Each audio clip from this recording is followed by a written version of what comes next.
Hi, I'm Nikki at Art to Silkscreen. Welcome back to step 4 of our tutorial videos, preparing your screen for printing.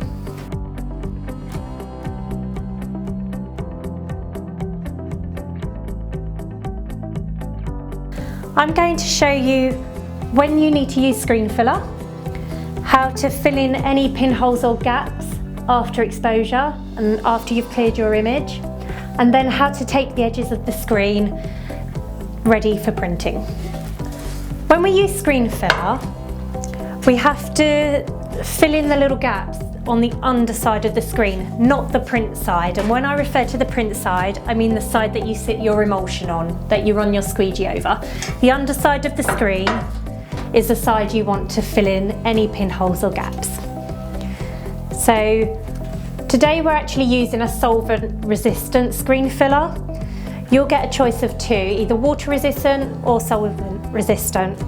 It all depends on which ink type you're using. So we'll be using a Plastisol ink, so we're going to go for solvent resistant filler today. So I'm using a small paintbrush, one which has got quite a fine tip on the end of it, because you don't want your screen filler to end up going everywhere and all over your image. You want that precision. So dip it into your screen filler and then holding the screen up to the light, check for pinholes. Now we can see there are a few pinholes in this design here. So these are the areas that you don't want the ink to pass through. So using your screen filler and your paintbrush, just fill in over these pinhole areas. And this will block out the mesh so that when you actually come to printing, you're not going to end up with loads of small little ink blobs going through to your t-shirt. Just double check as well under the light for any areas you may have missed. These areas down the edges where you've coated your screen, these don't matter too much because we're actually going to use some masking tape to tape over those areas. So now that's done, what we're going to do is take it back to our fan heater and dry these areas of screen filler so that they set. So now we've dried our screen filler, you can see that these areas where the screen filler was, they've turned a slightly darker shade of blue. You must make sure that these aren't tacky. So if you do put your fingers over them, it's not going to come off onto your fingertips. Otherwise, when you actually place it into the print head and then bring it down onto the shirt, these areas, they may end up coming off onto the shirt if you don't dry them properly. So now that's ready, you could double check just to make sure that there's no areas or gaps that you've missed.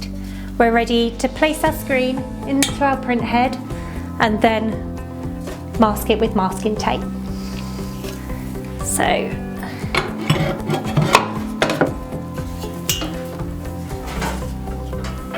lower the screen down.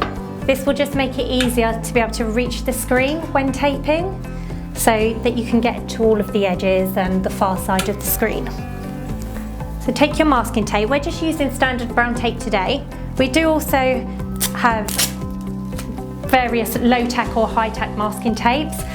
Ideally you'd want to use one that won't come off or won't slide off when you're actually running your squeegee over it. Maybe not one that's actually permanent so that you can't ever get it back off again. So taking your tape, what we need to do is we need to just close off all of the areas around the edge of the image.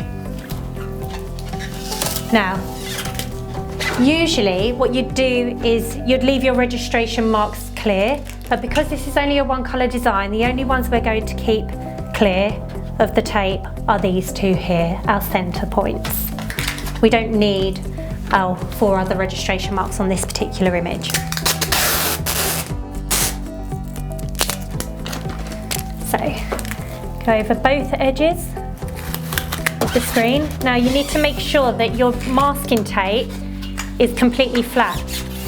It looks quite easy to do, but when you do actually give it a go, sometimes you end up with loads of ridges in your masking tape.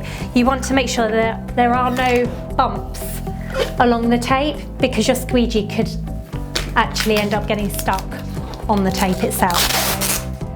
Just make sure that these areas are completely smooth.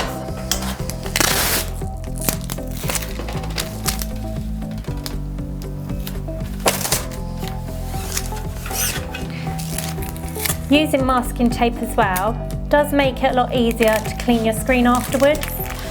Screen washes tend to just sort of run off of the tape, and you can always just remove the tape and then retape again next time, so that you're reducing the amount of cleaning that needs doing. So there we go. So now we've covered all of our corners, all of the edges. That is the last part of this process of actually preparing your screen ready for printing. You could, before you actually tape up, you could actually pop your screen back inside your exposure unit and post-expose to harden the emulsion. That's when you're performing maybe extra long print runs, you're using quite aggressive inks maybe. You might want that stencil to be that little bit tougher so that it doesn't break down, so you can actually use it for a longer length of time. So but that would be before you've actually taped the screen. But other than that, you'll be ready to register your screen on the next stage of the process. So thanks for watching. Don't forget to subscribe. Hope you've enjoyed this video, and see you next time.